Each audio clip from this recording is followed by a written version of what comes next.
यो घरको ओभरअल सबै काम सकिसकेको छ अनि यो घरको फुल फिनिसिङको भिडियो लिएर यो घरको विषयमा सम्पूर्ण जानकारी दिने उद्देश्यले म फेरि पनि आएको छु। यो घर चाहिँ मोडर्न बक्स डिजाइनको घर हो अनि हामीले क्यान्टिलिभर पनि राखेर यो घरलाई डिजाइन गरेर बनाएका छौँ। अनि यो घरको वरिपरि चाहिँ कम्पाउन्डले हामीले बारेका छौँ अनि यो घरको यो जुन एक साइडमा जुन यो स्पेस छ यहाँ पछाडि कारहरू पार्क गर्न मिल्छ र कम्पाउन्डको जुन रेलिङ चाहिँ यो स्क्वायर पाइपबाट हामीले राखेका छौँ। पछि यहाँनिर स्लाइड गेट बस्छ अनि तुलसाको बोर्ड राख्ने ठाउँ भयो। यो घरको कलरहरू चाहिँ यो कम्पाउन्डको कलर र घरको कलरहरू एकदमै म्याच गरेको छ अनि यो घरको ग्राउन्ड फ्लोरमा तपाईँले देख्न सक्नुहुन्छ काठको झ्याल प्रयोग गरिएको छ। अनि यो मेन डोर भयो। मेन डोरबाट हामी भित्र पस्ने बित्तिकै चाहिँ यहाँ लिभिङ हल छ। लिभिङ हललाई पनि एकदमै राम्रो तरिकाले हामीले डिजाइन गरेर बनाएका छौँ। अनि ग्राउन्ड फ्लोरमा हामीले सबै ठाउँमा ग्रिल राखिदिएका छौँ र काठको झ्याललाई हामीले प्रयोग गरेका छौँ। र यो घरको जुन यो लिभिङ रुमको डिजाइन एकदमै राम्रो छ र टिभी क्याबिनेट पनि एकदम राम्रो छ। बक्सहरूलाई हामीले यसरी प्रेस गरेर खोल्न अनि प्रेस गरेर बन्द गर्न मिल्छ। र यो लिभिङ रुमको साइडमा किचन पनि छ र किचन र लिभिङको कलर कम्युनिकेसन एकदमै म्याच भएको छ। अनि यो लिभिङ रुमको जुन यो किचनको क्याबिनेटहरू एकदमै राम्रो कलरमा छ। अनि यो चिम्नीहरू भयो अनि किचन टाइल्सहरू राखेर हामीले बनाइदिएको छौँ। र यो मोडुलर किचन पनि एकदमै आकर्षक देखेको छ। यो चाहिँ स्टेनलेस स्टिलबाट बनाएको यो सिङ्क हो। हामीले डबल धारा छ यहाँनिर, एउटा खानेपानीको भयो अर्को भाँडा माझ्ने भयो। अनि यो चाहिँ एकदमै ड्युरेबल हुन्छ यो सिङ्क चाहिँ।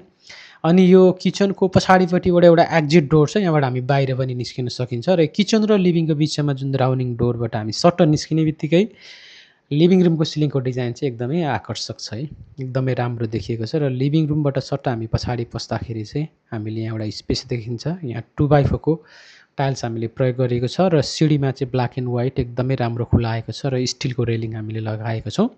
अनि साइडमा एउटा बेडरुम छ र यो बेडरुमको पनि सिलिङ डिजाइन एकदमै राम्रो छ र फ्लोरमा चाहिँ बेडरुमको फ्लोरमा यो पार्केटिङ टाइपको टाइल्स प्रयोग गरेर हामीले बनाएको छौँ। एकदमै आकर्षक देखिएको छ र यो बेडरुमको डिजाइन पनि एकदमै राम्रो छ। र यो घरको यो जुन डोरमा चाहिँ हामीले रेडिमेड डोर प्रयोग गरेको छौँ र यसको लक चाहिँ यो अलिकति मोडर्न टाइपको चाहिँ कम्फर्टेबल हुन्छ। र यो घरको यो चाहिँ हामीले टोइलेट बाथरुम भयो, यसमा चाहिँ हामीले कम्बोर्ड राखेर बनाएको छौँ। अनि यो चाहिँ वास बेसिन भयो। र यो घरको यो जुन टोइलेटमा प्रयोग गरेको डोर छ, यो डोर चाहिँ वाटरप्रुफ डोर हो। यो अर्को बेडरुम छ। यो अर्को बेडरुमको कलर अलिकति डिफ्रेन्ट टाइपको छ। अनि यो बेडरुममा पनि यो वाल अलमारीहरू हामीले यसरी बनाएर एकदमै राम्रो देखिएको छ। अनि यो बेडरुमको सिलिङको डिजाइन पनि अलिकति डिफ्रेन्ट टाइपको, फ्लोरको टाइल्स पनि डिफ्रेन्ट टाइपको छ। र यो घरको चाहिँ जुन यो माथि जाने यो सिँढी भयो, यो सिँढीबाट हामी सट्ट माथि जाने बेलामा यहाँ लिभिङलाई चाहिँ यसरी यस्तो राम्रो देखिन्छ। र यो सिँढीको मुनिपट्टि यतापट्टि हामीले एउटा स्पेस छ, यहाँनिर हामीले स्पेसलाई पनि युज गर्न सकिन्छ। र सिँढीबाट सट्ट माथि जाँदाखेरि यो क्यान्टिलिभर टाइपको डिजाइनमा यो लामो खालको झ्याल छ, यसमा हामीले ग्रिल राखेर बाहिरपट्टिबाट सिसा राखिदिएको छौँ। यसले चाहिँ घरलाई एकदमै खुल्ला उज्यालो बनाउँछ अनि एकदमै घरमा बस्न पनि कम्फर्टेबल फिल गराउँछ। र हामीले यो ब्ल्याक एन्ड व्हाइट मार्बल राखेको सिँढीबाट सट्ट हामी माथि पसेपछि चाहिँ यहाँनिर अगाडि एउटा गोल भर्याङ छ। गोल भर्याङबाट चाहिँ हामी टपमा पुग्छौँ। र यतापट्टि सिँढीको साइडमा चाहिँ यो हामीले एउटा स्टोरहरू देख्न सकिन्छ। र माथिपट्टि गएपछि यो अर्को एउटा बेडरुम छ। यो बेडरुम पनि एकदमै आकर्षक छ। यो बेडरुमको लाइटहरू बालेपछि यो फेनको जुन कलर, लाइटको कलर कम्युनिकेसनहरू एकदम राम्रो छ। अनि वाल अलमारीहरू पनि यो मोडुलर वाल अलमारीहरू पनि एकदमै राम्रो देखिएको छ है।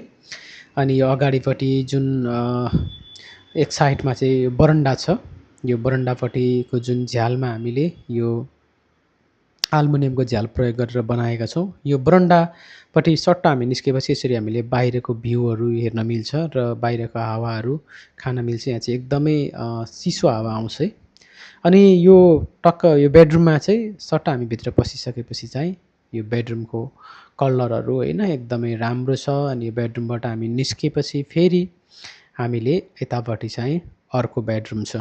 अर्को बेडरुमको कलर पनि अलिकति डिफ्रेन्ट टाइपको छ। सिलिङ डिजाइनहरू पनि डिफ्रेन्ट टाइपको छ। यो डिफ्रेन्ट सिलिङ डिजाइन गरेर बेग्ला बेग्लै बेडरुम बनाएको छ। यो एल्युमिनियमको झ्याल यहाँ ग्रिल हाल्न बाँकी छ। हामीले यसरी यो नेट राखिदिएको छ। यो नेट राखेपछि चाहिँ मच्छरहरू किराहरू छिर्दैन, तर कोठाभित्र एकदम फ्रेस हावा चाहिँ हामीले कोठाभित्र छिर्छ। अनि यो बेडरुमको जुन फ्लोरमा पनि यो एकदमै चलेको टाइल्स छ। अनि यो अगाडिपट्टि बरन्डा भयो, अनि यो टाइल्स चाहिँ एकदमै चलेको टाइल्स हो। यो अगाडिपट्टि बरन्डा, यतापट्टि चाहिँ टोयलेट छ, टोयलेट बाथरुम छ। टोयलेट बाथरुममा हामीले कम्बोर्ड नै प्रयोग गरेर बनाएको छौँ र साइडमा वास बेसिनहरू राखेर हामीले यसरी बनाइदिएको छौँ। यो चाहिँ वाइट टाइल्स प्रयोग गरेर हामीले बनाइदिएका छौँ। र यो बाथरुममा पनि हामीले यो चाहिँ डोर चाहिँ जुन वाटरप्रुफको डोर नै प्रयोग गरिदिएका छौँ। र यो चाहिँ माथिपट्टिको बरन्डामा चाहिँ यो खालको टाइल्स हामीले प्रयोग गरेका छौँ। यो बरन्डामा युज गर्ने टाइल्स नै हो, छतको बरन्डामा युज गर्ने टाइल्स। र यो माथिबाट एकदमै राम्रो भ्यू देखिन्छ। अनि हामीले यो मापदण्ड अनुसार नै बनाएको छौँ। यो घरमा चाहिँ 14 को पिलर राखेर हामीले बनाएको छौँ। अहिलेको मापदण्डमा चाहिँ 14 कै पिलर राखेर बनाउनु पर्ने हुन्छ। र यो घर चाहिँ एकदमै भूकम्प प्रतिरोधी पनि छ र एकदमै बलियो पनि हुन्छ। अनि यो चाहिँ अब ग्रिल भयो झ्यालको। अनि यो माथि चाहिँ जाने यो गोल्ड भर्याङबाट सट्ट हामी माथि गएपछि चाहिँ माथि टपमा हामी पुग्छौँ। टपबाट पनि एकदमै राम्रो भ्यू देखिन्छ। हामीले टपबाट वरिपरि हेर्न एकदमै राम्रो छ। र माथि हामीले पानी ट्याङ्की स्ट्यान्ड र पानी ट्याङ्की पनि राखिदिएको छौँ। यो घरको डिजाइनहरू तपाईँलाई कस्तो लाग्यो, केही सल्लाह सुझाव भए दिन सक्नुहुन्छ। धन्यवाद।